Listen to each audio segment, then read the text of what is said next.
Sud Radio, le 10h midi, mettez-vous d'accord, Christine Bouillot. Et en compagnie aujourd'hui de nos 4 débatteurs, vous pouvez nous suivre sur les réseaux sociaux et réagir en direct également. On accueille tout de suite Régis de Castelnau. Bonjour Régis. Bonjour Christine. Comment ça va? Ça va bien, on est sous la pluie en Provence, mais bon, c'est pas si mal. Oui, c'est prévu un peu partout, tout le monde. À Paris aussi. Partout, et attention, du côté de l'Hérault aussi, ça souffle très fort. Donc, vague submersion, faites attention. Et je pense d'ailleurs à un super moment qui va se dérouler du côté de Sète, c'est Escale à Sète. Des milliers de bateaux anciens qui vont arriver, je crois qu'ils arrivent demain ou aujourd'hui, pour tout le week-end de Pâques. Voilà, petit détour par nos belles régions. Régis de Castelnau, avocat, votre blog, Vue du droit, auteur de Une justice politique, je rappelle, c'est aux éditions de l'Artilleur et membre de la rédaction de Front Populaire. Rémi Branco, bonjour Rémi. Bonjour. Vice-président du département du Lot et auteur de Loin des villes, loin du cœur, aux éditions de l'Aube. Michel Taube, bonjour Michel. Bonjour. Ça va bien? Fondateur du site d'information Opinion Internationale et fondateur d'Ensemble contre la peine de mort. Et Mathieu Bastialone, bonjour. J'allais dire rebonjour, mais vous étiez là hier. On se quitte plus, mais c'est avec grand plaisir, communicant et président de M2B Conseil. Alors, le menu du jour, eh bien, il est assez indigeste concernant le déficit public, puisque nous dépassons, nous la France, les 5,5%. On nous avait promis 4,9%. Voilà, patatras. Ce matin, l'INSEE a publié son déficit pour l'année 2023, 5,5%. La dette publique, elle va un tout petit peu mieux, mais elle est quand même à 110,6% du PIB. Voilà. Alors, qu'est-ce qu'il faut faire? Le quoi qu'il en coûte est-il terminé? On va nous parler de faire des économies, d'une réforme de l'assurance chômage, des coups de rabot sur les dépenses de santé ou l'apprentissage, ou alors, comme certains le poussent aussi, faut-il aller taxer du côté des riches? Faut-il augmenter les impôts? C'est un vaste débat qu'on va ouvrir tous ensemble. D'ailleurs, à propos des dépenses de soins médicaux, Bruno Le Maire ce matin se dit ouvert à des discussions pour un remboursement des soins médicaux en fonction des revenus des Français. Le débat est ouvert, nous dit le ministre du Budget. Il y en a certains dans ce plateau qui commencent déjà à lever les yeux au ciel. Et puis... ça fait partie des discussions qui sont sur la table avec un Gabriel Attal qui sera demain soir pour donner ses orientations au JT de 20h de TF1. L'urgence attentat, vous le savez, depuis l'attentat de Moscou a été relevée à son plus haut niveau en France, avec des craintes aujourd'hui. On a appris d'ailleurs que le groupe État islamique qui avait commis l'attentat en Ukraine était à l'origine aussi d'attentats en France. Et il y a des menaces sérieuses, 2 attentats déjoués depuis le début de l'année, un en région parisienne, un du côté de Marseille. Question toute simple, est-ce qu'il faut maintenir telle quelle la cérémonie d'ouverture des JO de Paris aujourd'hui? 6 km de Seine à sécuriser, 360 000 spectateurs, c'est 4 stades de France. Est-ce que tout ça est bien raisonnable? On va se poser la question tous ensemble. Et puis enfin, si on y arrive, parce qu'on a beaucoup de sujets, le Rassemblement national qui organise les états généraux de l'immigration aujourd'hui à la Maison de la Chimie à Paris, sur le modèle de ce qui s'était fait dans les années 90 par le RPR de l'époque. C'était Alain Juppé qui menait les débats. Le RN qui lorgne aussi sur les voies des LR. Voilà pour une partie du menu aujourd'hui. On va commencer avec vous 4 sur les coups de cœur et les coups de gueule. Régis, alors vous avez dû entendre le maire d'Orléans ce matin. Régis, un coup de gueule. Le maire d'Orléans qui était d'ailleurs chez Jean-Jacques Bourdin tout à l'heure, et c'est assez édifiant ce qu'il nous a raconté. Alors, je voudrais pas être désagréable avec Michel Taube, qui, avec un volontarisme digne d'éloge, mais moi, je reçois Opinion Internationale sur ma boîte email, et il se donne du mal pour dire, mais attendez, ces jeux, il faut que ça se passe bien, c'est formidable de les organiser, etc. Malheureusement, donc je rends hommage à sa constance, mais malheureusement, je pense que les nuages s'accumulent. Bon, alors on apprend, et ça c'est quand même très déplaisant, on apprend que on va probablement, et c'est ce que dit Serge Grouard, qui est de temps en temps sur ce plateau, Serge Grouard, le maire d'Orléans, qui nous dit que on délocalise les migrants, ceux qui occupent la colline du Crac, ceux qui traînent dans les rues de Paris, ville un peu défigurée à cause de ça, et on les installe dans ces villes de province, une quinzaine de jours, 3 semaines à l'hôtel, et ensuite débrouillez-vous, c'est-à-dire qu'on les retrouve dans les rues, on les retrouve effectivement à la charge de ces villes. C'est-à-dire que pour que les Jeux se passent bien, on est en train de vider la capitale des choses qui sont pas très très jolies à voir. On prévient pas les maires. Moi ça me rappelle le fameux match de boxe organisé par Mobutu à Kinshasa, qui avait également nettoyé Kinshasa avant que ce match de boxe se déroule, avec Mohamed Ali bien sûr. Donc je trouve que ça en dit long sur notre état de dégradation. Je rajoute qu'il y a le maire d'Orléans, puisqu'on l'a eu ce matin dans l'émission de Jean-Jacques Jean-Jacques Bourdin sur Sud Radio, mais il y a aussi des associations qui dénoncent on va dire ce problème de récupération des personnes qui sont alors que mon téléphone se met à sonner. On nettoie les rues de Paris. Rémi, ça pose question sur ce qu'on prépare en amont, ce qu'on veut faire de Paris et de la gestion aussi de toutes ces personnes, parce qu'on ne fait que dépasser un problème. On ne déplace pas comme ça non plus des personnes qui sont déjà en situation de précarité. Oui, là, on met un pansement sur un problème qui est gigantesque et qui date pas de 6 mois, qui est pas lié simplement au JO, qui est à la question de l'intégration en France des populations nouvellement arrivées. Moi, je trouve incroyable qu'on concentre sur certaines zones de France, en particulier de Paris, toutes ces populations qui, je le rappelle, pour beaucoup d'entre elles, viennent de territoires ruraux de leur pays. Ils ont échappé à la guerre en Afghanistan, ils sont paysans soudanais, afghans, etc. Et on les entasse tous dans des immenses villes dans lesquelles ils n'ont aucun repère.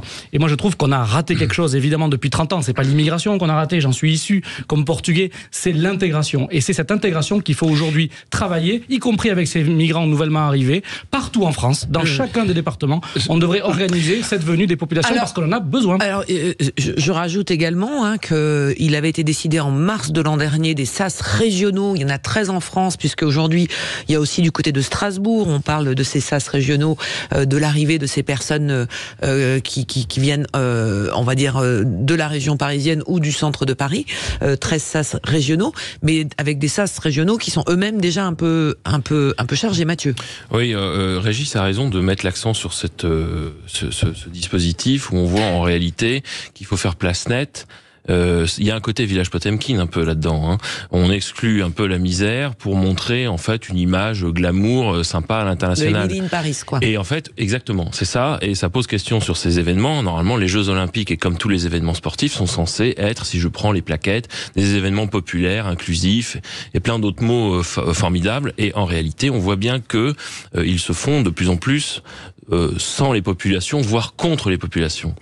Et je voulais justement en profiter pour parler d'un collectif qui s'appelle Le Revers de la Médaille, qui existe depuis plusieurs mois, qui est un collectif qui alerte depuis longtemps sur les dérives pré-JO, avec effectivement des populations qui sont déplacées, des populations déjà précarisées, qui sont déplacées, qu'on ne veut pas voir, et qui doivent faire place nette pour que la fête soit totale et Oui, parce que Michel, alors, présentable. Michel, on attend tous. Alors, ma réponse, je ne veux pas créer de dichotomie ou de guéguerre nord-sud entre Régis de Castelnau et moi. D'abord, merci d'avoir parlé de ma rubrique Opinion Paris 2024 que j'ai lancée à la une d'Opinion Internationale pour effectivement saluer l'arrivée des Jeux Olympiques et parler des vrais sujets, comme on va le faire. Rubrique qui est animée par Frédéric Brindel, qui est, je crois, bien connu des auditeurs de Sud Radio. Mais non, très sérieusement, sur le fond, je me souviens que quelques jours après que Angela Merkel eut ouvert les portes de l'Europe aux réfugiés syriens, en 2015, il y a un homme politique qui s'appelle Jean-Pierre Raffarin qui avait proposé un matin que chaque village de France accueille une famille de réfugiés. Et l'après-midi, il a retiré sa proposition suite à la montagne d'attaques qu'il avait subie. Et en fait, si vous voulez, il y a deux problèmes. Bien entendu que c'est une forme de lâcheté de déplacer comme cela des migrants, mais c'est pas que les migrants, on le fait avec des sans domicile fixe, on le fait avec beaucoup de catégories de population qui vivent dans la rue. Si vous promenez dans les rues de Paris, vous avez de très nombreuses rues dans lesquelles il y a des tentes de migrants ou de demandeurs d'asile, tout simplement, ou de sans-papiers, c'est peut-être aussi des Français.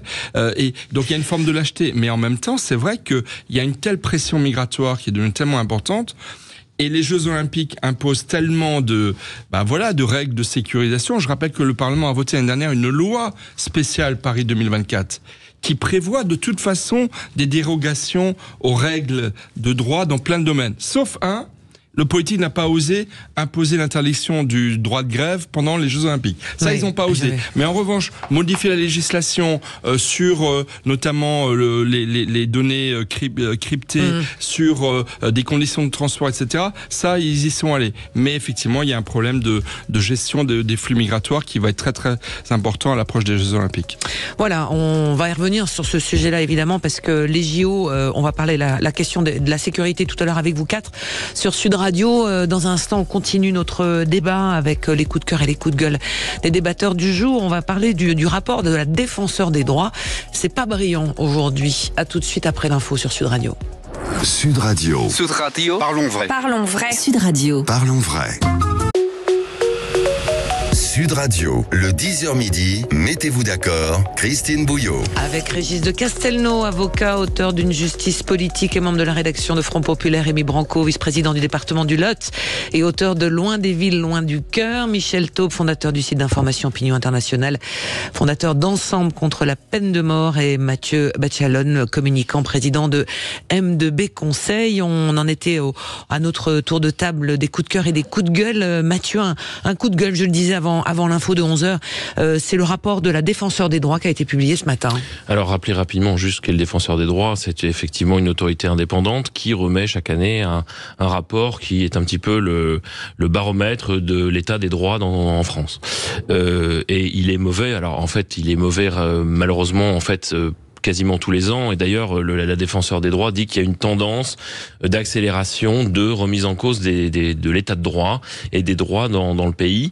Effectivement, on le voit, et Michel Taube en a parlé tout à l'heure avec la fameuse loi sur les Jeux Olympiques, mais on peut élargir effectivement sur les 10 dernières années, dans un climat effectivement marqué par les attaques terroristes, par la montée de l'insécurité et par toutes effectivement les peurs qu'il y a attenantes à ceci.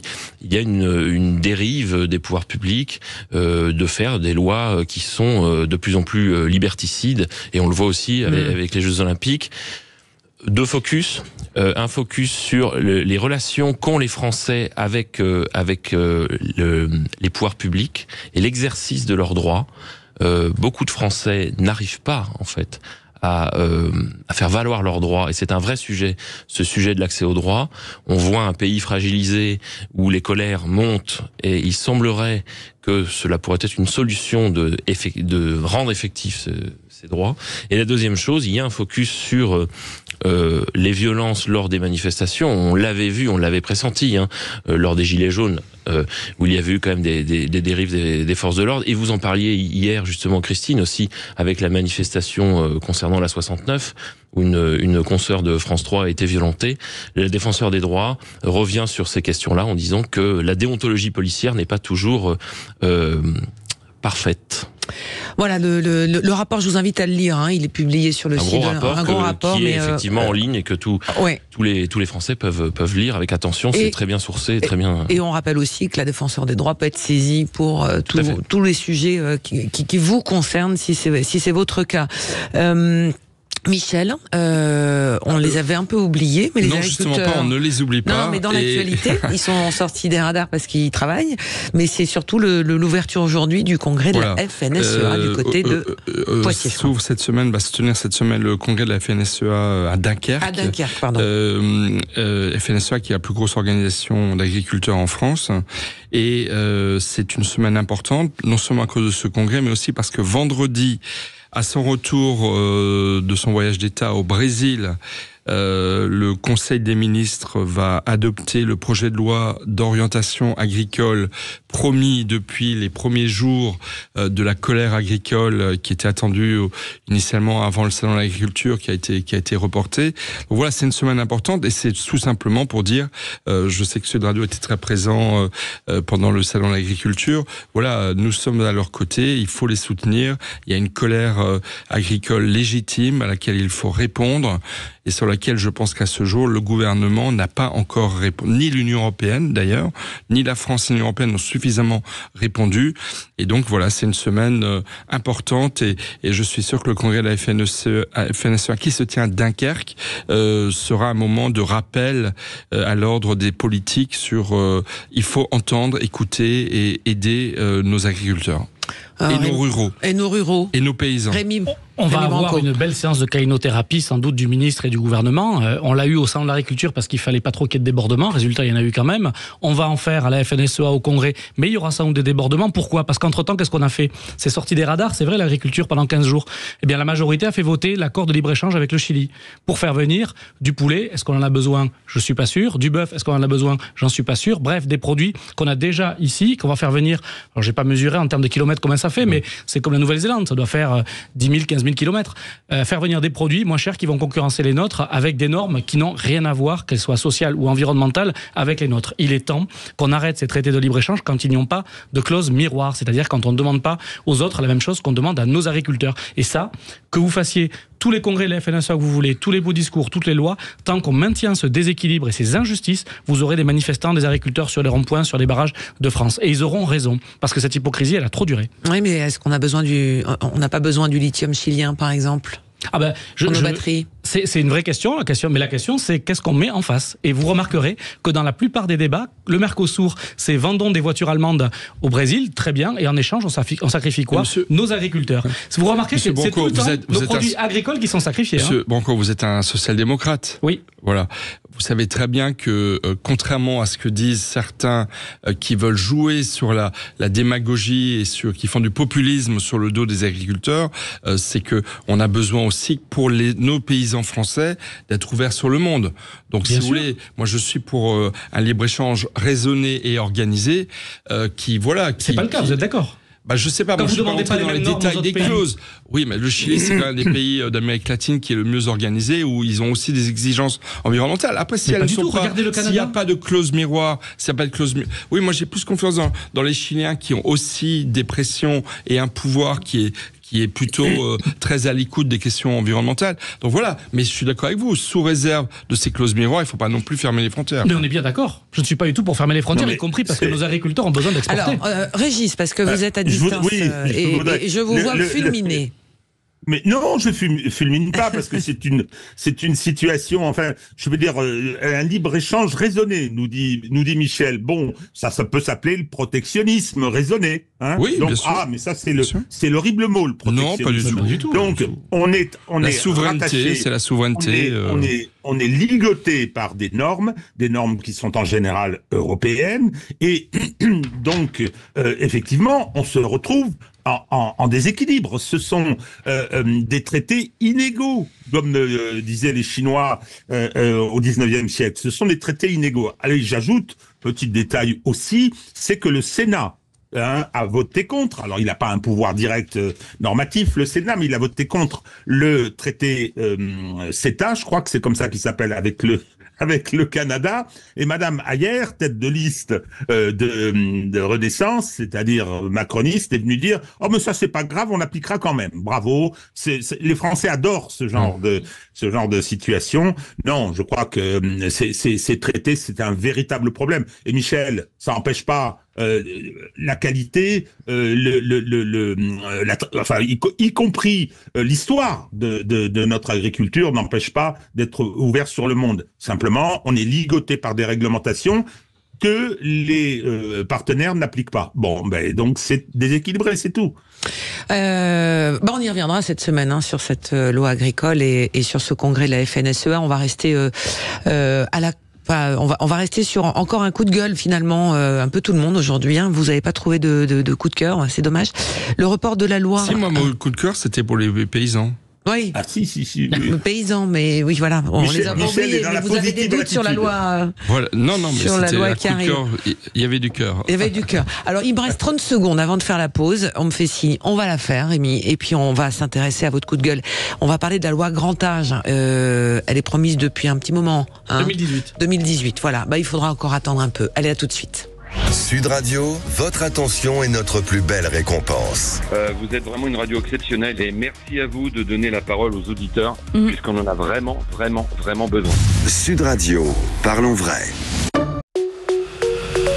Sud Radio, le 10h midi, mettez-vous d'accord, Christine Bouillot. En compagnie de Régis de Castelnau, Rémi Branco, Michel Taube, Mathieu Bachialone. Alors, on en était au dernier coup de cœur ou coup de gueule autour de cette table, Rémi. Donc, on parlait de... Vous vouliez revenir sur la loi grand âge ? Enfin, oui. Revenir. Vous l'avez... espérer. J'aurais aimé faire un coup de cœur sur le lancement de la discussion du vote de la loi grand âge la semaine dernière. Comme il n'a pas eu lieu, ce sera un coup de gueule. Je viens du Lot, vous l'avez rappelé, d'un petit village Puy-l'Évêque où il fait très bon vivre, d'un département le Lot où il fait très bon vivre et même très bien vieillir. On a des populations qui vieillissent en très bonne santé dans le Lot et on a même des retraités qui viennent d'Île-de-France et d'ailleurs vivre dans le Lot parce que il fait bon vivre, il y a une qualité de vie extraordinaire. Le résultat, c'est que j'ai aujourd'hui 39 ans, quand j'en aurai 80, on sera 3 fois plus nombreux à avoir plus de 80 ans. À l'échelle de la France, on est aujourd'hui un peu plus de 20% à avoir plus de 60 ans. Enfin, pas moi en particulier, mais on sera 30% en 2030, c'est demain. Donc on voit le mur du vieillissement qui arrive, un enjeu considérable avec des générations qui sont nées dans l'immédiate après-guerre. Est-ce qu'on est prêt pour faire face à ça ? Je le dis clairement, non. Vous demandez à n'importe quel directeur d'EHPAD en France, et en particulier dans les départements ruraux comme le Lot, si tout va bien financièrement, c'est la catastrophe. Vous demandez à n'importe quelle association ou entreprise d'aide à domicile s'il arrive à recruter, absolument pas. Vous avez aujourd'hui, par exemple, dans le Lot, 150 emplois non pourvus pour des aides à domicile, donc pour aller voir des gens en situation aujourd'hui de perte d'autonomie, de dépendance. Demandez aujourd'hui à des familles de résidents en EHPAD s'ils ont les moyens de payer le reste à charge pour leurs parents. C'est-à-dire que là, vous avez des actifs qui ont fini de payer les études des gamins, par exemple à Toulouse, quand vous êtes dans le Lot, et vous commencez maintenant à payer l'EHPAD des parents. Donc c'est des situations qui sont insupportables et intenables à terme. Qu'est-ce qu'on espérait tous depuis 2018 ? Pourquoi 2018 ? C'était Emmanuel Macron qui avait dit qu'il ferait une loi sur le grand âge. Et qu'il faudrait d'ailleurs 9 à 10 milliards d'euros. Il a raison. C'est vrai que c'est un énorme investissement compte tenu de la situation des finances publiques. Que s'est-il passé il y a un an ? Les députés se sont réveillés, les parlementaires, en se disant « Mais qu'est-ce qui se passe ? On n'a toujours pas de loi ». Consensus à l'Assemblée pour dire il faut faire voter une loi. Je dis bien consensus. Novembre 2023, Elisabeth Borne, je dis bien Elisabeth Borne, première ministre de la France, dit oui, nous allons nous engager sur une loi. Elle sera co-construite au cours du premier semestre 2024 et votée par la suite une loi de financement pluriannuel. Qu'est-ce qui se passe depuis le changement de gouvernement ? Plus rien. Et on se retrouve la semaine dernière à l'Assemblée avec un débat, rappelez-vous, sur allons-nous autoriser des chiens et des chats dans les EHPAD. Mais c'est pas de chiens et de chats dont on a besoin dans les EHPAD ou dans les aides à domicile. On a besoin d'infirmières, on a besoin d'aide à domicile, on a besoin de revaloriser tous ces métiers qui sont occupés, je le rappelle, principalement par des femmes à hauteur de 80% pour que demain on puisse s'occuper de nos aînés. Aujourd'hui, on court à la catastrophe et c'est un problème d'intérêt général. C'est pas simplement pour nos aînés, c'est pour leurs enfants, c'est pour nous tous qui allons vieillir et c'est aujourd'hui un défi qui est gigantesque et on regarde ailleurs. Je salue le travail des députés comme Jérôme Guedj ou Christine Pires-Beaune qui s'engagent dessus depuis longtemps avec d'autres de tous les partis politiques. Il faut absolument qu'on mette la pression sur ce sujet parce que demain, c'est-à-dire en 2030, on sera vraiment dans une situation intenable, de situation de non-assistance en personne en danger. Juste Michel. Très vite, moi je salue ce choix que vous avez fait. Malheureusement, lorsqu'on tirera le bilan des années Macron, 10 ans, une décennie, je pense qu'un des points les plus négatifs aura été de n'avoir pas abordé et traité cette question du grand âge. Il a fait pire, le chef de l'État. Il a annoncé peu avant la fin de son premier quinquennat la création d'une 5e branche de la sécurité sociale pour la dépendance. Il l'a annoncé, il a réuni tous les acteurs de la dépendance en disant « je crée ». Sauf que ça n'a pas été suivi ni par une loi, ni par évidemment la question des financements. Donc ça a été un pur effet d'annonce et ça a véritablement, mais profondément déçu tous les acteurs. Et puis deuxième point que je voudrais dire, à chaque fois que moi j'entends parler du grand âge, il faut vraiment bien se dire, malheureusement ou c'est comme ça, notre avenir c'est le grand âge. Pour des raisons sociologiques et démographiques plus exactement. Et donc, si on n'aborde pas cette question comme étant non pas qu'une question de coût et de financement, mais comme étant une économie à venir, une société à venir, de la vie, parce qu'heureusement nous vivons, on critique beaucoup le monde dans lequel nous vivons, mais une des grandes avancées, c'est qu'aujourd'hui, lorsqu'on a 60, 70 ans, on a encore de belles années à venir, à vivre devant nous, ce qui n'était pas le cas dans le passé. Et donc si on ne prend pas cette question du grand âge comme étant aussi une chance extraordinaire de vivre, de se développer, de créer des richesses, de continuer à travailler, de créer des entreprises, de devenir paysan ou d'aider ses enfants, etc., eh ben, on n'y arrivera pas. Donc, traitons le problème et prenons-le comme une chance, comme un moyen d'investissement et pas comme une question uniquement de coûts, de maladies, de santé, etc. Alors, puisqu'on parle de coûts, messieurs, je ne résiste pas à vous parler donc du dérapage des comptes publics. L'INSEE, à 7h30 ce matin, vous avez tous eu des alertes sur vos téléphones. Donc, le déficit public de la France dépasse les 5%. On est à 5,5% du PIB au lieu des 4,9% qui avaient été prévus par la loi de finances. Alors, Bruno Le Maire, ce matin, dit qu'il est déterminé à repasser sous les 3% en 2027. Oui, mais comment on y arrive ?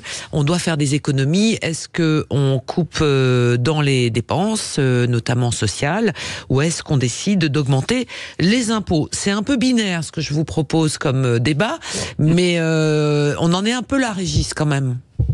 Bon, moi, je vais rajouter quelque chose. Vous êtes dans quel camp, Régis ?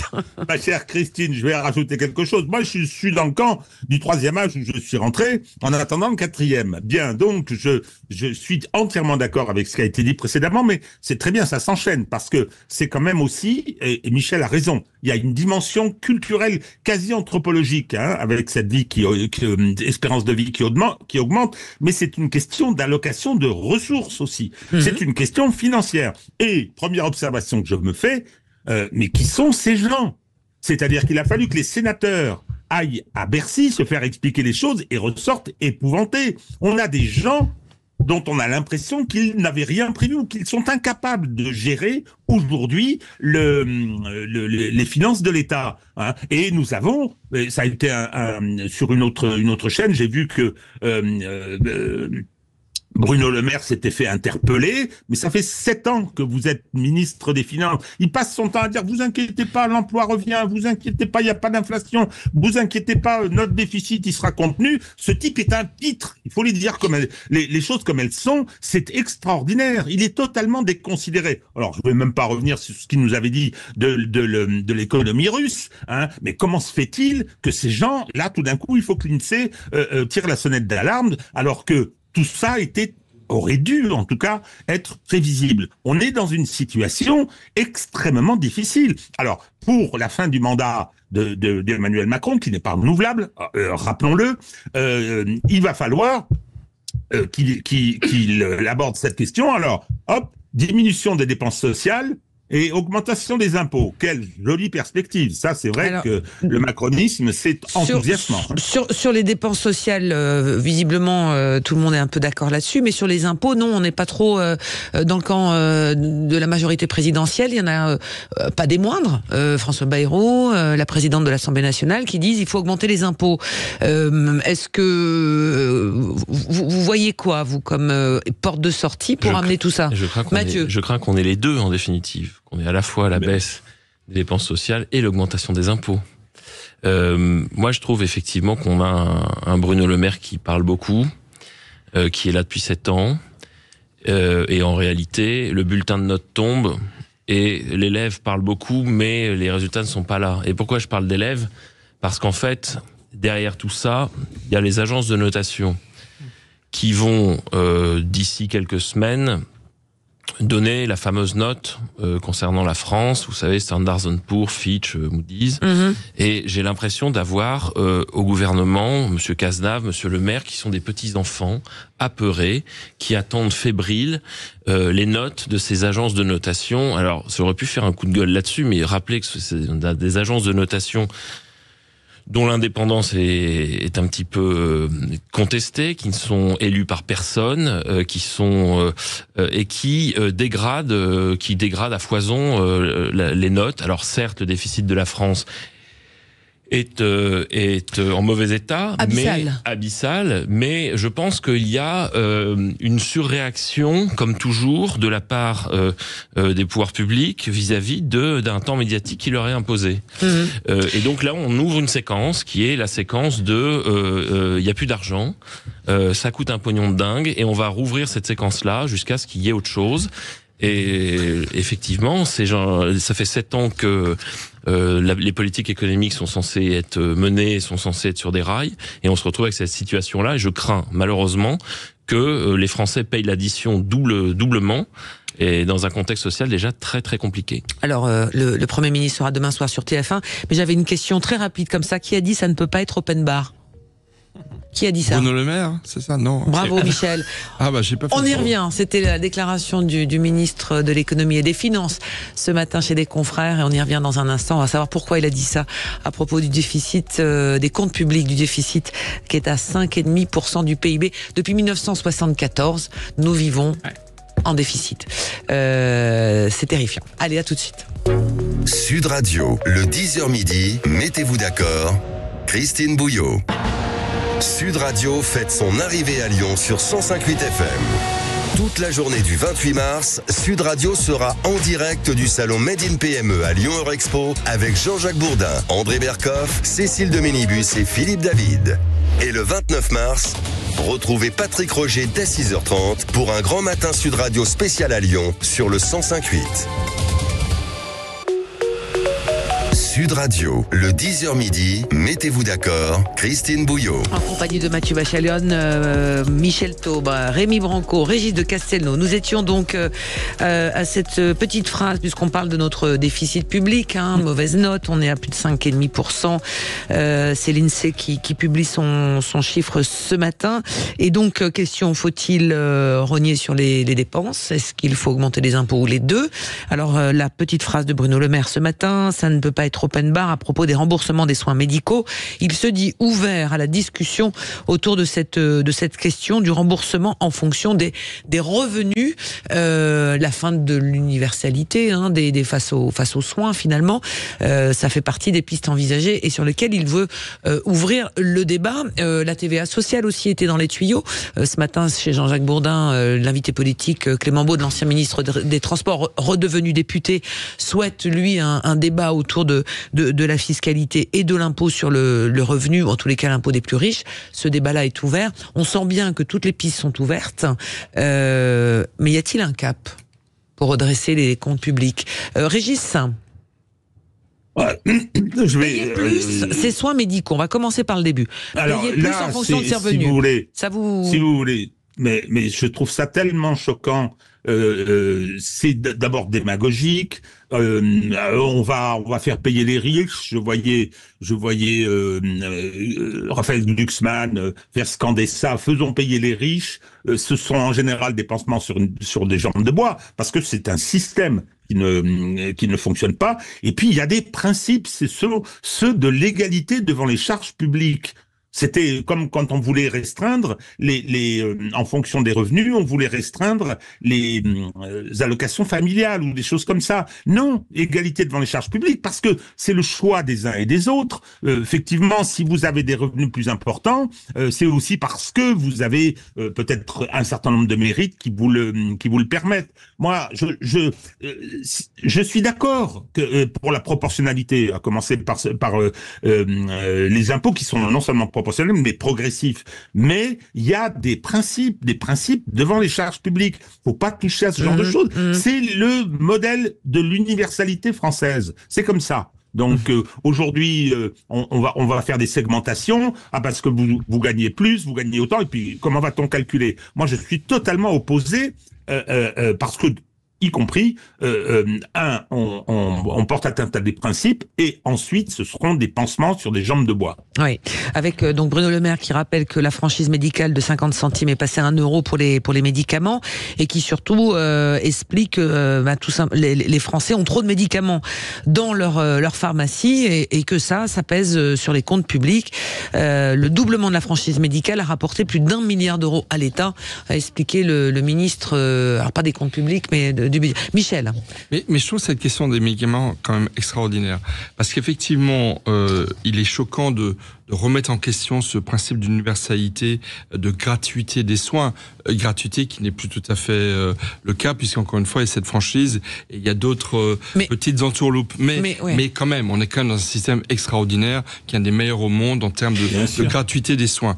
Mais en revanche, si on prend la question de cette boîte de médicaments, plutôt que d'augmenter la franchise, ou de dérembourser certains médicaments. Moi, je préférerais que l'État impose à certains industriels, non pas la boîte de 50 pilules, dont on sait très bien qu'on va en consommer que 5 ou 10, et que donc, comme dans certains pays, les médicaments soient donnés à l'unité ou par groupe de 5 ou de 10, pour que là, mécaniquement, on fasse des dizaines de milliards d'euros d'économies. Et ce petit exemple-là, on peut l'appliquer à des centaines de secteurs de l'économie. C'est-à-dire qu'effectivement, il faut quand même reconnaître qu'on s'est habitué à dépenser beaucoup sans toujours réfléchir à l'utilité de la chose. La deuxième chose que je dois dire, c'est que on commence à payer très fort une chose, c'est que les taux d'intérêt ont explosé.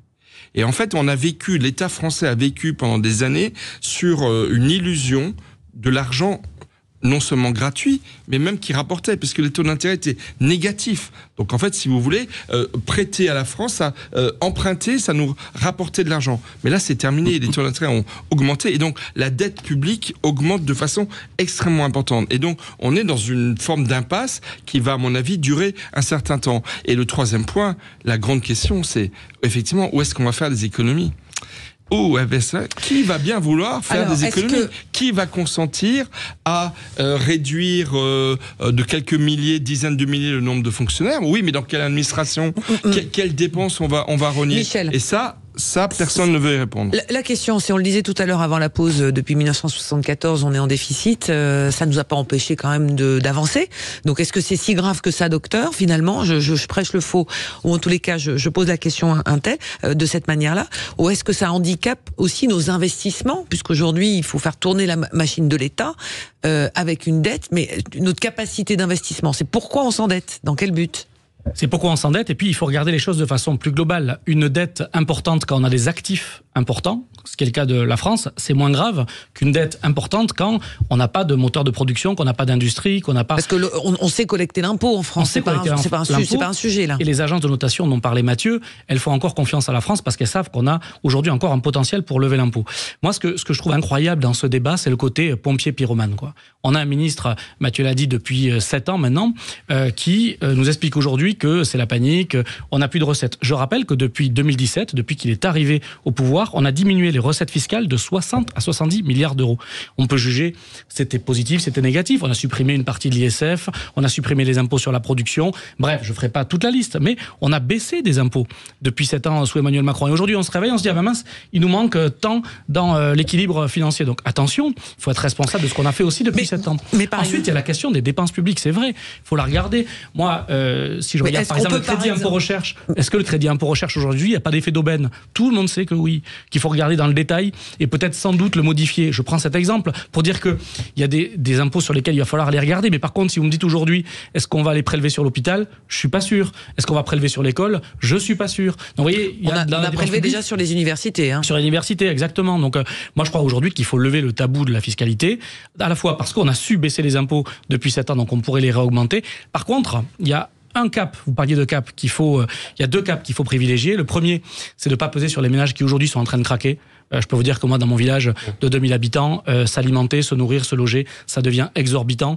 Il y a des inégalités dans ce territoire entre des gens qui doivent prendre la bagnole tous les jours pour aller bosser, pour aller voir leurs parents, etc. et ceux qui habitent en ville et qui prennent les transports. Des inégalités incroyables en termes d'énergie. C'est 2,5 fois plus cher de se loger quand on a une maison, par exemple, chauffée au fioul dans mon village que quand on est dans un immeuble à Paris. Donc, il faut faire attention à ça, préserver quand même le pouvoir d'achat des plus modestes. Et puis, le deuxième cap, c'est la croissance. Si on brise la croissance avec une fiscalité mal adaptée, là, on perd la 3e source d'économie. Parce que vous avez parlé des dépenses, vous avez parlé des recettes, mais si on n'a plus de croissance, on a encore moins de recettes et c'est ce qui est en train de se passer. Donc pour ça, il faut aller taper, pardon de le dire comme ça, mais là où ça va faire le moins mal. Et pardon, mais on a quand même quelques pistes. Régis critiquait Raphaël Glucksmann et bon, c'est dans les meetings, évidemment, on scande de taxer les riches, mais il y a des propositions sérieuses derrière ça. Aujourd'hui, vous avez des prix Nobel, vous avez des parlementaires européens de tous bords qui avancent sur, par exemple, la taxation sur les transactions financières, qui avancent, par exemple, sur la taxation sur les héritages les plus élevés. On sait que les héritages les plus élevés sont sous-imposés aujourd'hui. par des mécanismes X ou Y qu'il faudrait modifier. On sait aussi que si on prend 1% des plus fortunés de ce pays, ils détiennent à peu près un quart du patrimoine. Bon, si on taxe à hauteur de 2%, ça va pas faire grand mal. On sait qu'une taxation à 2%, qu'il faudrait faire au niveau européen, ça représenterait, ne serait-ce que pour la France, 60 à 70 milliards. C'est exactement le chiffre que je vous donnais au début de la fiscalité qui a manqué depuis 2017. Et j'en parle au niveau européen parce que si on le fait qu'au niveau français, on sait comment ça va se passer. On sait que certaines fortunes vont partir dans d'autres paradis fiscaux, y compris en Europe. Donc on a besoin d'avancer sur ce sujet. Je rappelle qu'il y a une initiative européenne avec une consultation et un référendum européen initié par Aurore Lalucq qui est en cours de route. Ben c'est sur ça qu'il faut qu'on avance aujourd'hui. Ça, je suis d'accord, hein, ça ne résoudra pas tous les problèmes, mais c'est une façon de faire accepter derrière une progressivité de l'impôt qu'il faut remettre pour tous les Français. Et moi, je fais partie de ceux qui pensent que l'impôt sur le revenu doit être payé par tous les Français. Augmenter les impôts, c'est un tabou, c'est un totem pour la Macronie. C'est pas possible d'y toucher. Vous savez, moi, de tasser les plus riches, les dividendes, l'ISF. J'ai du mal à saisir et à comprendre la Macronie, hein, certaines fois. Donc, je peux pas vraiment vous répondre. Il y a eu les annonces qui ont été faites, là, tout le catalogue à l'après-vert que vous nous avez énuméré. J'ai pas tout dit, hein. J'ai pas tout dit parce qu'il y en a beaucoup. Clément Beaune sur cette antenne ce matin même aussi. Parce qu'il y a des dépenses encore continues. Pardonnez-moi, oui. Mathieu, il y a encore des dépenses qui sont programmées. 450 millions d'euros pour les agriculteurs qui ont été annoncés. Les 3 milliards à l'Ukraine. Moi, je dis que c'est pas assez. Pour les agriculteurs, de soutien malgré la situation, je pense que c'est pas assez. Voilà. Chacun parce que beaucoup sont en danger de vie ou de mort et ça suffit pas. Moi, je le dis en tenant compte de tout ce qu'on dit sur le problème des dépenses publiques. Qui va avoir le dernier mot? On a d'un côté le géo du Club Med qui dit que ce sera pas open bar, et de l'autre côté l'Élysée, effectivement, qui va vouloir continuer à les agriculteurs et les primes pour les fonctionnaires pendant les JO. Ce que je veux dire, par contre, ce qui m'inquiète, moi, c'est dans ce climat, avec des élections européennes qui arrivent, avec une tension sociale qu'on perçoit. On l'a vu chez les agriculteurs, et Rémi en parlait très bien. Il y a quand même énormément d'endroits où les gens les fins du mois se comptent à l'euro près. Et arriver dans ce contexte-là, en énumérant, je ne sais pas si ce sont des ballons d'essai ou si c'est vraiment des vraies pistes, ça peut être très inflammable, je trouve. Ces ballons d'essai. Je voudrais faire une remarque mesquine. Oui, Régis. Allez-y. Une remarque très mesquine. Non, jamais. Il y a une dépense. Il y a une dépense importante qui a été pointée par la Cour des comptes. C'est 1 milliard. Hein, je m'en rappelle plus exactement le nombre de milliards d'euros. Ce sont les honoraires versés aux cabinets de conseil, McKinsey et autres. Hein, ils sont très forts, ces cabinets de conseil, parce que ils nous ont conseillé.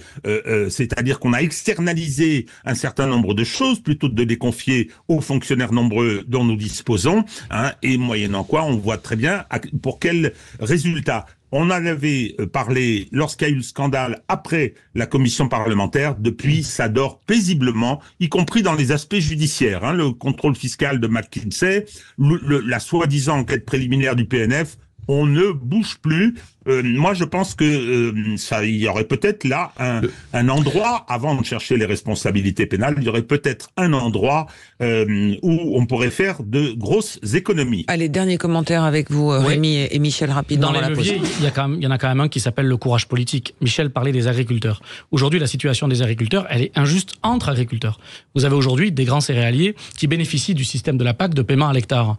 On avait essayé du temps de Stéphane Le Foll, et on l'a fait, de mettre une surprime pour les petites et moyennes exploitations jusqu'à 50 hectares, de 10%. Il faut accentuer ça. Il y a une redistribution à faire aujourd'hui des très grandes exploitations, qu'il ne faut pas non plus surcharger, mais qu'on peut davantage imposer pour redistribuer vers les petites. Deuxième élément, et ça coûte pas cher, on a fait une loi Egalim. Elle est très bien cette loi, mais elle n'est pas appliquée parce qu'il n'y a pas assez de contrôle aujourd'hui dans la grande distribution et dans l'industrie agroalimentaire. Il faut contrôler ses marges. Regardez aujourd'hui la situation de Leclerc qui va enfin, je dirais, passer devant le tribunal parce qu'il n'a pas respecté cette loi. C'est pas.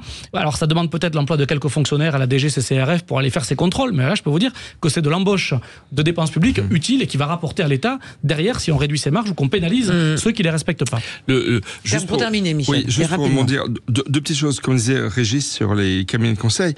Il y a autre chose. Le Premier ministre, dans son discours de politique générale, a annoncé qu'il ferait dissoudre tous les comités théodules qui tournent autour de l'État et qui ne se réunissent jamais. Ceux qui ne se réunissent pas au moins une fois par an seraient supprimés. Vous en avez entendu parler là, des 12 derniers mois d'un comité qui avait disparu? On n'en reparle pas du tout, mais je peux vous dire qu'il y en a des centaines. Il n'y en a pas des dizaines, il y en a des centaines. Et à mon avis, ça pourrait représenter déjà, à mon avis, des dizaines de millions d'euros, voire des centaines de millions d'euros d'économie. Et le deuxième point que je voudrais dire, je ne veux pas créer une nouvelle dichotomie avec Régis, je ne sais pas s'il sera d'accord, mais moi je suis partisan que toutes les dépenses liées à l'économie de guerre qui se met en place aujourd'hui avec l'Ukraine et pour l'Ukraine soient sorties du calcul des déficits publics, tant au niveau européen qu'au niveau national. Parce que c'est une situation exceptionnelle et ça n'a pas impacté les agences de notation notamment, parce que c'est des dépenses évidemment exceptionnelles et elles sont nombreuses. Elles se chiffrent en milliards d'euros rien que pour la France.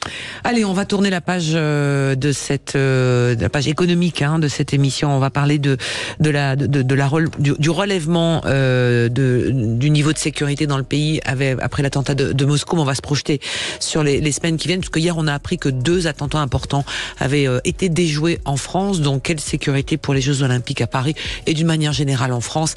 On voit ça avec nos débatteurs dans un instant. À tout de suite. Sud Radio, le 10h midi, mettez-vous d'accord. Christine Boudiot, le 10h midi, mettez-vous d'accord, Christine Bouillot. Toujours en compagnie de Régis de Castelnau, Rémi Branco, Michel Taube, Mathieu Bachalone. Alors on est dans notre dernière ligne droite, on n'aura pas le temps d'écluser tous les sujets, mais celui de la sécurité, cette France en alerte, le niveau d'urgence à Tata a donc, vous le savez, été relevé à son maximal. On revoit donc les forces sentinelles partout, dans les gares, dans les lieux publics, avec cette menace à grande échelle qui s'est produite vendredi, cette menace d'attentat à grande échelle à Moscou. Et on a appris également hier que le groupe qui avait revendiqué, le groupe Daesh, avait lui aussi menacé la France par le passé, et que 2 projets d'attentats ont été déjoués en France. L'un du côté de Marseille, un jeune radicalisé arrêté en janvier, soupçonné de vouloir cibler des juifs ou des membres des clients d'une boîte de nuit LGBT, et puis un projet également d'attaque d'une église en région parisienne avec un partisan de Daesh qui a également été arrêté. Alors, beaucoup s'inquiètent sur la sécurité par rapport aux JO, mais on peut élargir. Il n'y a pas que les JO dans la vie. Il y a toute la sécurité des Français, on le voit bien. Mais est-ce bien raisonnable aujourd'hui de maintenir cette, par exemple, cérémonie d'ouverture sur une longueur de 6 km sur la Seine, 350 000, je crois, spectateurs, ces 4 stades olympiques, ces 4 stades de France. Alors, on a des forces de sécurité, mais est-ce que, comme disait, je ne sais plus qui ce matin, c'est un peu qui tout double sur ça. Mais enfin, on va pas jouer à la roulette russe, pardonnez-moi l'expression. Mais à mon avis, pas tout à fait, parce qu'ils ont quand même pris une décision très importante il y a 15 jours, c'est que les 350 000 invités seraient tous invités par les partenaires des Jeux. C'est-à-dire qu'en fait, ce seraient des invitations nominatives. Donc si vous et moi voulons aller assister à la cérémonie d'ouverture, on ne pourra pas y aller sauf si on est invité. Voilà. Donc il y aura alors évidemment, on nous dit qu'il y a des millions, des centaines de milliers de gens, 1 million de personnes qui vont être cryptées. Donc tel partenaire ou partenaire d'un partenaire des Jeux qui invitera 50 personnes, Michel, on peut difficilement répondre. Ça c'est le jour J. Mais là, qui dit que on peut sécuriser d'ores et déjà. On voit bien que les attentats planifiés, c'est des choses qui sont voilà.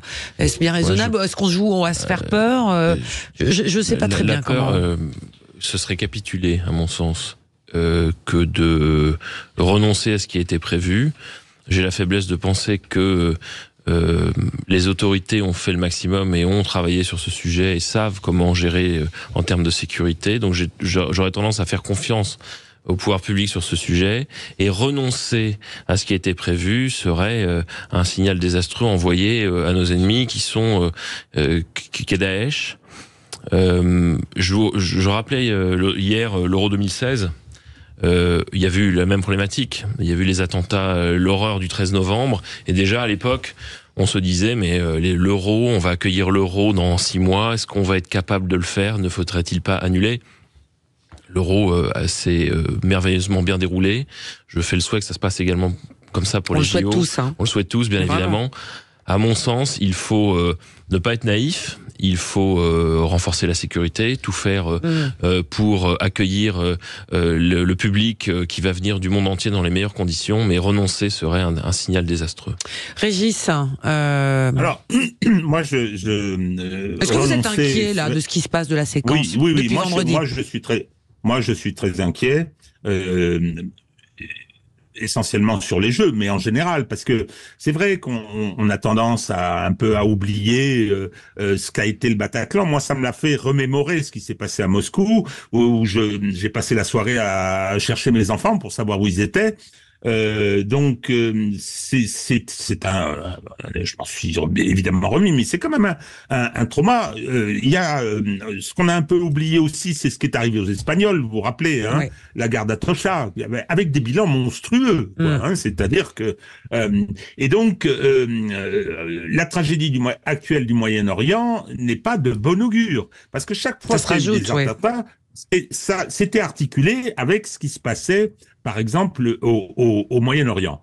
Le problème de la cérémonie d'ouverture, c'est qu'elle a été imposée par le chef de l'État. C'est ça le problème. C'est que c'est la première fois qu'on fait un truc aussi mirobolant. Alors certes, Michel, il y aura des invitations, etc. Mais les spécialistes et les responsables de la sécurité sont vent debout contre cette décision. La préfecture de police de Paris était totalement contre depuis le début. Ils sont furieux de ce qui s'est passé, et c'est le chef de l'État qui a imposé quelque chose de terriblement dangereux. Ça, c'est sur ponctuellement le problème. Mais plus généralement, c'est vrai que Moscou nous a fait reprendre conscience, parce qu'on l'avait un peu oublié. Il y avait eu l'affaire de Nice, rappelez-vous, enfin les années terribles. On avait un peu oublié quelle était la situation. Et que ces groupes existaient encore, même si en France, bon, on n'a pas eu depuis le 7 octobre, on n'a pas eu de problème, on n'a pas eu d'attentat, on n'a pas eu de fou comme celui qui a été, semble-t-il, arrêté à Marseille, qui avait envie d'en découdre. Mais je suis personnellement inquiet, et ce d'autant que les Américains nous ont expliqué que beaucoup des armes qui ont été envoyées en Ukraine ont disparu. Et sont passés par les Balkans, ont été ensuite répartis dans les différentes mafias, les différentes groupes.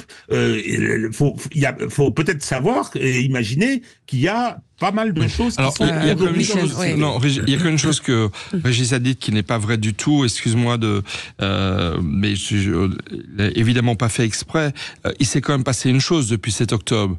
Il y a eu l'assassinat de Dominique Bernard le 13 octobre, une semaine après le 7 octobre, et qui a été commis parce que il y a quand même une chose on oublie, et il faut quand même le rappeler, qui a été commis par un Ingouche, qui est donc en fait un Russe, de nationalité russe, d'origine Ingouche. Je rappelle que Samuel Paty a été assassiné par un Russe tchétchène, et que entre ce qui s'est passé à Moscou, ces assassinats terribles, d'autres tentatives d'assassinat qui ont eu lieu en France, c'est qu'il y a malheureusement, quand on dit le djihad islamique, on croit que c'est en fait des islamistes qui sont à Raqqa, en Irak, en Syrie. Mais c'est beaucoup plus compliqué que cela. Vous avez une filière du Caucase tchétchène, pour aller vite, Ingouche, etc., qui existe depuis 30 ans et qui remonte à la guerre que l'URSS avait déclarée en Afghanistan, puis aux 2 guerres tchétchènes, dont la deuxième a été conduite qui a été conduite par Vladimir Poutine. Et le problème, ça nous concerne ici en France. Pourquoi ? Parce qu'il y a eu beaucoup de réfugiés tchétchènes et ingouches en France, dont les enfants qui sont en France se sont islamisés, comme beaucoup d'autres. Et donc tout ça là est parfaitement lié, mais malheureusement depuis 7 octobre, la France est frappée par le terrorisme. Pour terminer, reste une minute. Juste un mot. Je parlais de terrorisme de masse. Oui.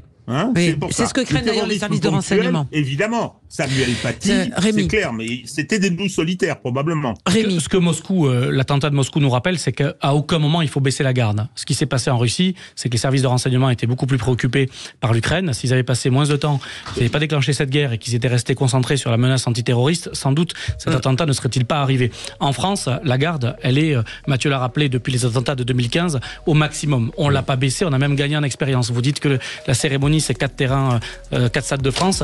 Je pense qu'il est plus facile de sécuriser un espace unique équivalent de 4 stades de France que tous les terrains de foot, de rugby ou autres qu'on doit sécuriser chaque week-end partout sur le territoire. Donc moi je suis paradoxalement assez confiant surtout dans nos forces de sécurité et de renseignement. Merci à tous les quatre pour ce débat riche et passionné, passionnant. Belle journée à vous. Dans un instant, après l'info de midi sur Sud Radio, vous retrouvez comme tous les jours André Berkoff. Je vous souhaite une belle journée et à demain. Sud Radio. Sud Radio. Parlons vrai. Parlons vrai. Sud Radio. Parlons vrai.